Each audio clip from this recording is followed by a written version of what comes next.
계속해서 예수님의 품성 담기, 예수님의 품성을 우리가 같이 한번 쭉 살펴보는 그러한 시간, 8번째 시간으로 오늘은 요한복음 14장 25절에서 27절까지에 있는 말씀 우리 먼저 봉독해 드립니다. 신약성경으로 172면에 기록이 되어져 있는 요한복음 14장 25절에서 27절까지에 있는 말씀입니다. 내가 아직 너희와 함께 있어서 이 말을 너희에게 하였거니와 보혜사 곧 아버지께서 내 이름으로 보내실 성령 그가 너희에게 모든 것을 가르치고 내가 너희에게 말한 모든 것을 생각나게 하리라. 평안을 너희에게 끼치느니 곧 나의 평안을 너희에게 주노라. 내가 너희에게 주는 것은 세상이 주는 것과 같지 아니하리라. 너희는 마음에 근심하지도 말고 두려워하지도 말라. 아멘. 우리가 예수님의 품성 담기라고 하는 주제를 가지고 예수님을 닮아가자, 예수님을 닮아가는 게 어떤 거냐라고 하는 것을 쭉 이렇게 우리가 하나씩 하나씩 살펴보고 있었습니다. 잠시 좀 이렇게 중단했다가 오늘부터 다시 예수님의 품성 담기 함께 말씀을 좀 나누시겠는데요. 오늘은 평안이라고 하는 품성, 예수님께서 가지고 계신 그 평안이라고 하는 품성에 대해서 우리가 함께 좀 말씀을 통해서 함께 나누고자 하는데요. 우리 먼저 주제 영상이라고 할까요? 묵상 영상이라고 할까요? 우리 영상을 좀 잠깐 한번 좀 보시죠.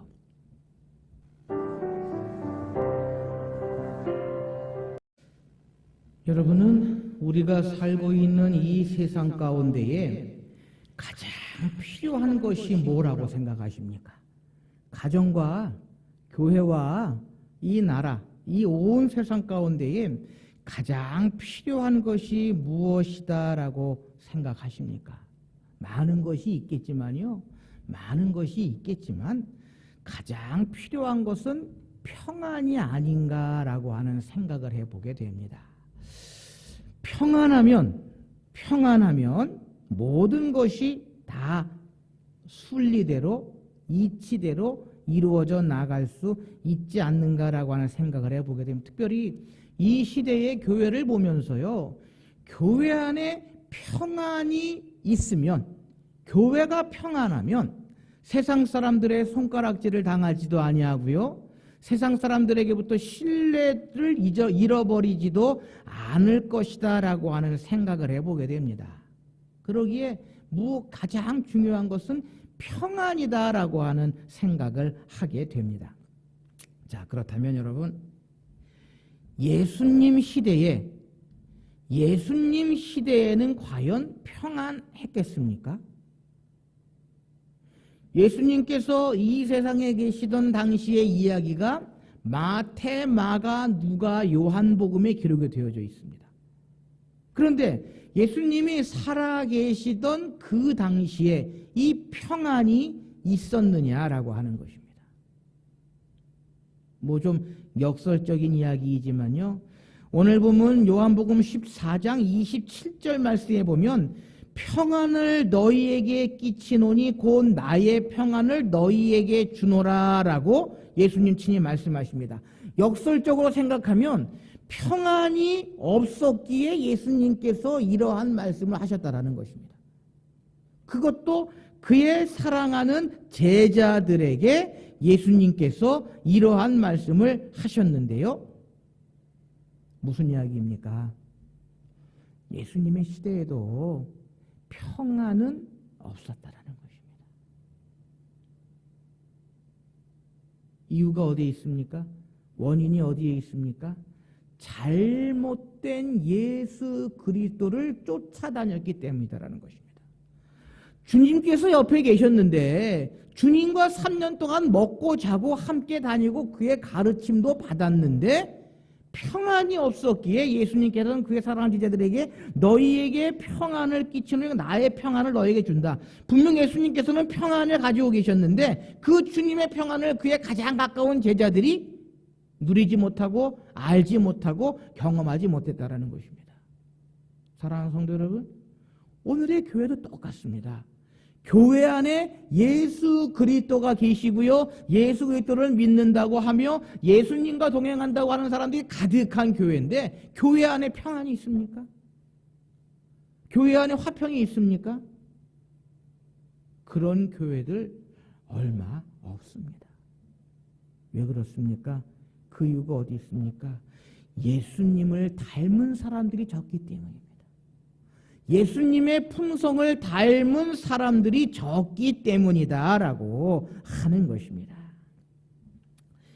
이 평안이라고 하는 단어요. 예수님께서 평안을 너희에게 끼치느냐고 나의 평안을 너희에게 주노라라고 하는 이 평안이라고 하는 단어가 성경에서는 몇 가지의 단어가 같은 의미로 같은 뜻으로 사용되고 있음을 우리가 발견하게 됩니다. 먼저 이 평안이라고 하는 단어는요, 한글로 번역될 때에 평강, 평화라고 하는 단어와 같은 의미로 사용되어지는 본문들이 얼마나 많이 있는지 모릅니다. 예수님께서 부활하시고 두려워 떨고 있는 제자들에게 찾아오셔서 뭐라고 말씀하십니까? 너희에게 평강이 있을지어다. 너희에게 평강이 있을지어다라고 하는 이 말씀이 바로 헬라어로요, 에이레네라고 하는 이 단어를 쓰고 있는데요. 이 에이레네라고 하는 단어, 바로 오늘 본문에 쓰여져 있는 이 평안이라고 하는 단어와 같은 뜻을 가지고 있는 그러한 단어인 것입니다. 다시 말하면 우리가 심적으로, 우리가 내적으로, 외적으로 두려움과 염려를 극복하는 그러한 상태를 이야기를 하고 있는 것입니다. 또 구약 성경에서는요, 샬롬이라고 하는 단어, 우리가 잘 알고 있는 이 샬롬이라고 하는 단어가 평화를 뜻하지만 또한 이 평안이라고 하는 그러한 의미를 가지고 있다라고 하는 것입니다. 그래서 성경에서 이 샬롬의 뜻은요, 온전함을 뜻하면서 마음의 천국 모델을 의미하고 있다라는 것입니다. 그러니까 다시 말하면 이 평안은 마음속의 천국의 모델을 우리에게 이야기하고 있다라고 하는 것입니다. 바로 예수님께서는 오늘 제자들에게 그것을 말씀해 주고 계시다라는 것입니다. 이 밖에도 성경 말씀에 보면은요, 이 평안에 관한 말씀들이 많이 기록이 되어져 있는데요. 시편 122편 6절에 보면 예루살렘을 위하여 평안을 구하라라고 말씀하셨고, 마태복음 25장 20절 말씀에 예수께서 너희에게 평강이 있을지어다라고 말씀하신 이 말씀도 평안이라고 하는 단어와 맥을 같이 하고 있고요. 또 민수기 6장 20절 말씀에 보면 여호와는 그걸 내게로 향하여 드사 평강 주시기를 원하라 하시는 이 말씀도 궁극적으로는 이 평안이라고 하는 단어와 그 뜻을 같이 하고 있다라고 하는 것입니다. 또 야고보서 3장 18절 말씀에 보면 화평케 하는 자들은 화평으로 심어 의의 열매를 거두느니라라고 하시는 이 말씀처럼 이 평안, 평강, 평화, 화평, 이 말들은요, 이 단어들은 같은 의미로 같은 뜻으로 사용되어지고 있는 그러한 단어임을 우리가 분명히 알 수 있다라고 하는 것입니다. 사랑하는 성도 여러분, 우리의 삶 속에 평안함이 있습니까? 여러분들의 가정 가운데에 평안함이 있습니까? 여러분들의 일터 가운데에 평안함이 있느냐라고 하는 것입니다. 또한 이 나라 가운데에, 이 세상 가운데에 평안함이 있습니까?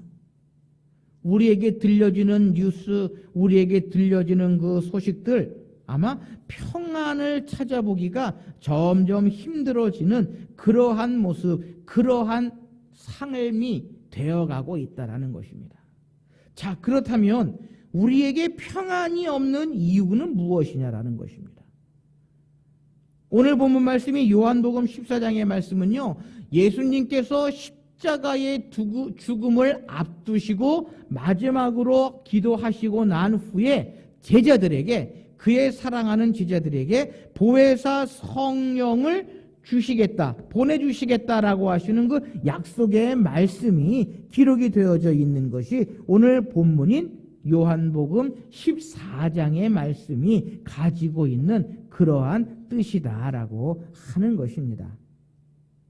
예수님께서 이제 어떻게 죽으셔야 하는지, 어떠한 길을 가야 하는지를 아시고는 제자들에게 해주신 그러한 말씀이거든요. 그러면서 보혜사 성령을 보내주시겠다라고 하시는 약속의 말씀인 것입니다. 여러분, 3년 동안 주님을 따라다닌 제자들, 주님과 함께 먹고 주님과 함께 자고 주님의 말씀을 들었던 그 주님의 제자들에게 왜 평안이 없었느냐라는 것입니다. 그 이유가 어디에 있습니까? 그것은요, 주님과의 단절 때문이다라는 것입니다. 비록 몸은 주님을 쫓아다니고 주님을 따라다녔지만 주님과의 그 영적인 관계가 단절되어져 있었기 때문이다라는 것입니다.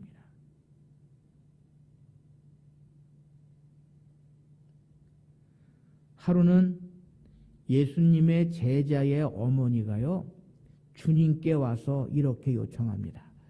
주님, 하나님 나라가 임하시면, 주님의 나라가 오면 우리의 아들을 하나는 오른편에 하나는 왼편에 앉혀 주십시오라고 부탁을 합니다.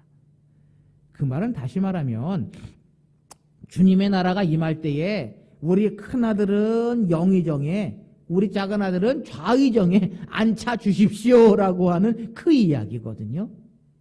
여러분, 예수님께서 이 땅에 오신 이유가 하나님의 나라를 이루셔서 왕으로 통치하고 군림하기 위해 오셨습니까? 그건 아니거든요. 그건 아니거든요. 제자들이 예수님께서 내가 십자가에 죽을 것이다 라고 하는 말씀을 해주시자 제자들은 두렵고 떨렸습니다. 내가 이러한 예수님을 쫓아다니지 않았는데, 내가 이러한 예수님을 바라보고 따라다니지 않았는데 라고 하는 그러한 마음이 들었기 때문입니다. 그러기에 그들이 평안을 잃어버리고요, 두렵고 떨리는, 근심하는 그러한 마음이 생겼다라는 것입니다. 그래서 예수님께서 27절 하반절에 뭐라고 말씀하십니까? 너희는 마음에 근심하지도 말고 두려워하지도 말라. 역설적으로 이야기하면, 역으로 이야기하면 제자들에게는 근심하는 마음, 두려워하는 마음이 있었다라는 것입니다. 그 이유가 뭡니까? 그것은 바로 한 가지입니다. 주님과의 단절, 그것도 영적인 주님과의 단절 때문이었다라는 것입니다. 사랑하는 성도 여러분, 이 시대의 교회 가운데에요, 평안이 없는 이유가 바로 주님과의 단절 때문인 것입니다. 그 안에 주님이 없기 때문입니다. 믿음 가운데에 주님이 없기 때문입니다.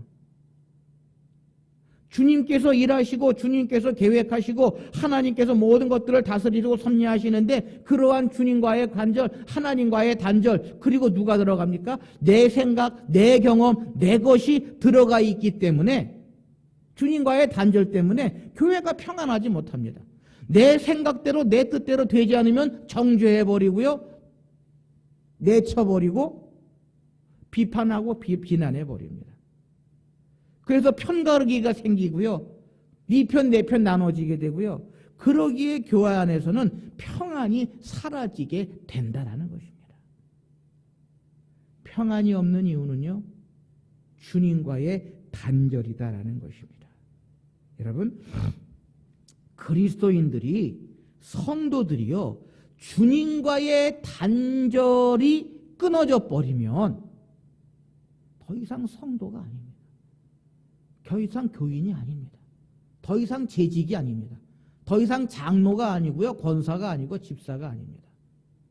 어찌 보면 교회 사람들이요, 세상 사람들보다 더 할 때가 얼마나 많이 있는지 모릅니다. 사랑하는 성도 여러분, 여러분들의 가정에 평안이 있기를 원하십니까? 여러분들의 직장과 일터와 사업장이 평안하시기를 원하십니까? 주의 몸된 교회에 평안이 가득하시기를 원하십니까? 그렇다면 가장 먼저 하나님과의 영적인 교제, 주님과의 그 교제가 날마다 가득해야 함을 기억하실 수 있으시기를 바랍니다. 그래서 나 자신은 온전히 내려놓고 주님의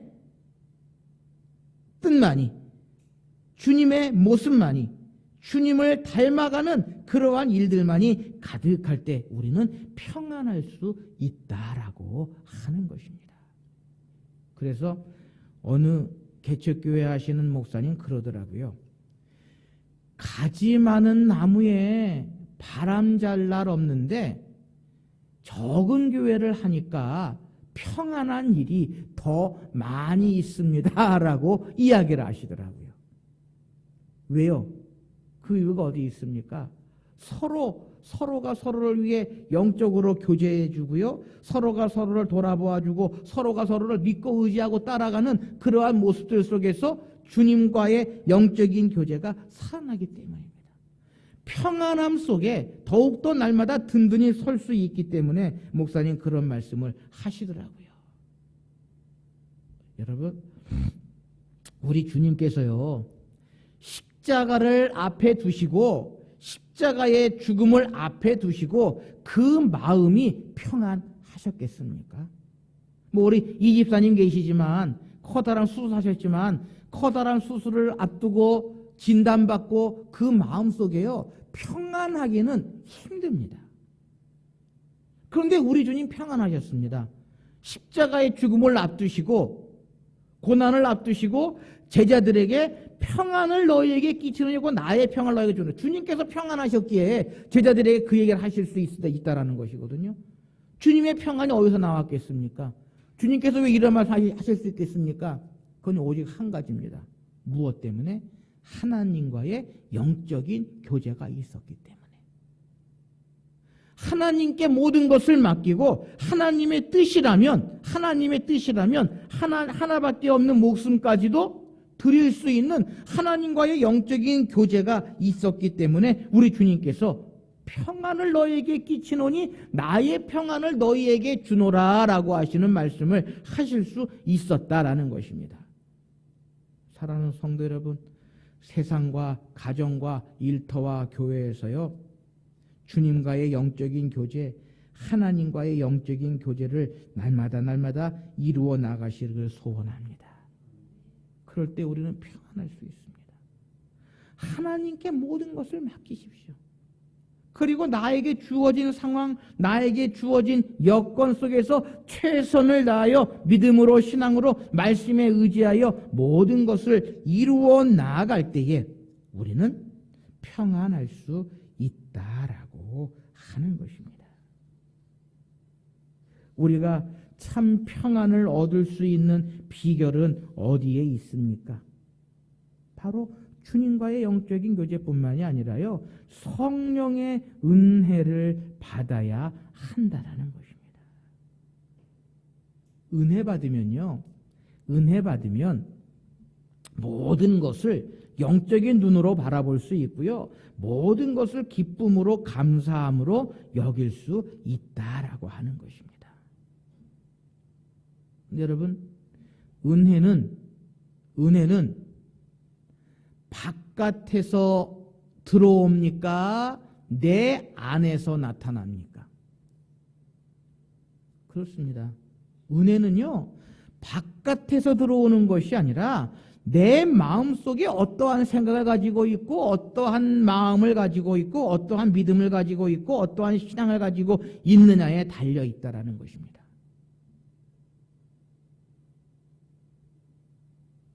근데 많은 사람들이 착각합니다. 은혜가 바깥에서 오는 줄로 합니다. 바깥에서 오는 줄 압니다. 목회를 하다 보면은요, 매주일 설교를 합니다. 매주일 설교를 하면요, 말씀을 듣고 은혜 받았습니다라고 하시는 분들이 계십니다. 똑같은 말씀인데, 똑같은 설교인데, 그 이유는 어디에 있습니까? 똑같은 말씀인데 어떤 분은 은혜 받았습니다라고 하시는 분이 있고 어떤 분들은 뭐 시큰둥하시는 분들이 있고, 그건 다름 아니라 내 속에, 내 안에 어떠한 생각을 가지고 있고 어떠한 마음을 가지고 그 말씀을 내가 받느냐에 달려 있다라고 하는 것입니다. 여러분, 예수님께서 씨 뿌리는 비유 말씀하셨죠. 잘 아시지요? 씨는 똑같은 씨입니다. 그런데 어떤 곳에서는 30배, 60배, 100배의 결실을 얻는, 풍성한 결실을 얻는 그러한 곳이 있는가 하면 어떠한 땅은요, 금방 시들어버리고 금방 말라버리고 금방 죽어버리는 그러한 땅, 그러한 곳이 있다는 것입니다. 무슨 이야기입니까? 말씀을 받는 내 마음이 어떠한 밭이냐, 옥토와 같은 좋은 밭을 가지고 말씀을 받느냐, 그렇다면 그 말씀은 나에게 은혜가 되고 그 은혜가 된 말씀이 나의 심령에 평안을 주고 그 평안이 가정과 교회와 세상 속에서 모든 일들을 이루어 나갈 수 있다라고 하는 것입니다. 사랑하는 성도 여러분, 우리의 마음속에요, 은혜의 밭을 준비하시는 저와 여러분들이 되실 수 있으시기를 소원합니다. 모든 것을 은혜로 여기면 평안할 수 있습니다. 모든 것을 은혜로 생각하면은요, 평안할 수 있다라고 하는 것입니다.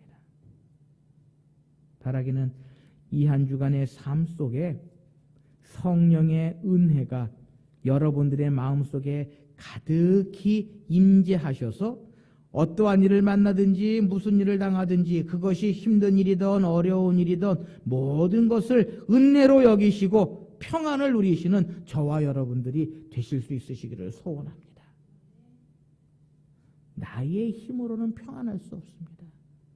나의 능력으로는 평안할 수 없습니다. 그러나 성령 하나님께서 함께 하시고 성령의 은혜를 사모하는 자들에게는 우리 하나님께서 평안을 주시겠다라고 말씀해 주셨기 때문인 것입니다.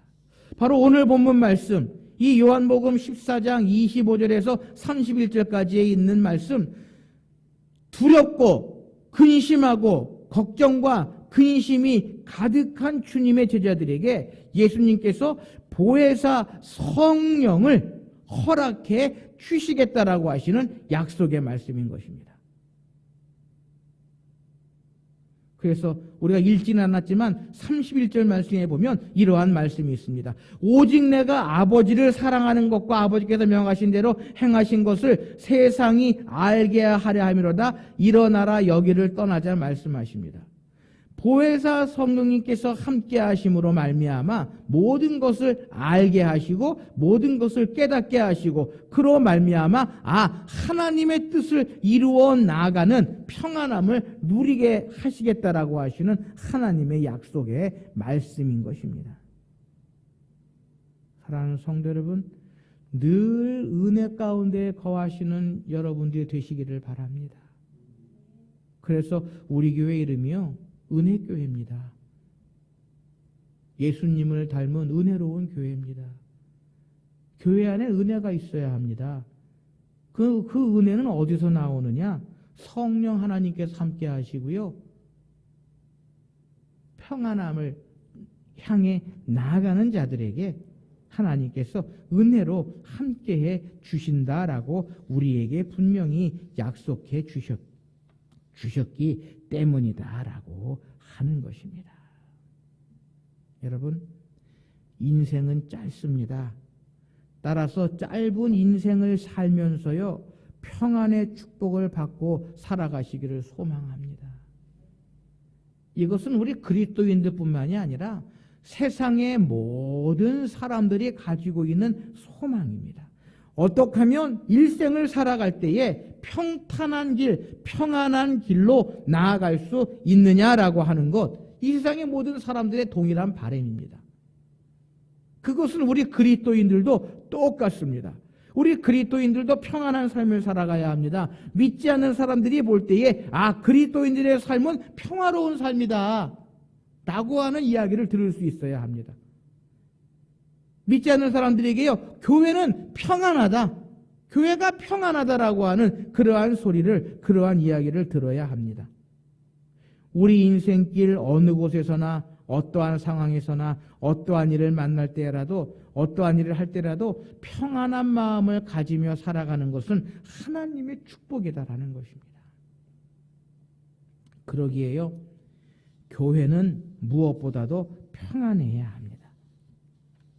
교회는 세상의 그 무엇보다도, 그 다른 것보다도 평안해야 합니다. 교회가 평안하지 않으면요, 세상 사람들이 교회를 신뢰하지 못합니다. 그래서 하는 얘기가 뭡니까? 너나 잘하세요. 그런 이야기를 합니다. 교회에 대고 서로 분쟁하고 다투고 싸우는 그러한 일들, 그러기에 교회가 성장하지 못하고 부흥하지 못하는 이유가 바로 여기에 있다라는 것입니다. 사랑하는 성도 여러분, 예수님을 닮아가십시다. 주님께서 가지고 계신 그 평안함을 닮아가실 수 있으시기를 바랍니다. 비록 십자가를 앞에 두고 계시는 주님이시지만 하나님의 뜻에 모든 것을 맡기고 하나님께 모든 것을 맡기고 그의 사랑하는 제자들에게 평안을 너희에게 주노라라고 말씀하신 우리 주님처럼요, 늘 하나님과의 영적인 교제를 통하여 평안한 삶을 살아가시는 저와 여러분들이 되실 수 있으시기를 바랍니다. 바로 그것이 우리 그리스도인들이 나아가야 할 길이고요, 그것이 우리 그리스도인들이 걸어가야 할 길이며 주님을 닮아가는 길임을 기억하시면서 이 한 주간 동안에 여러분들의 삶 속에 주님 주시는 평안이 가득하실 수 있으시기를 소원합니다. 함께 기도하십시다.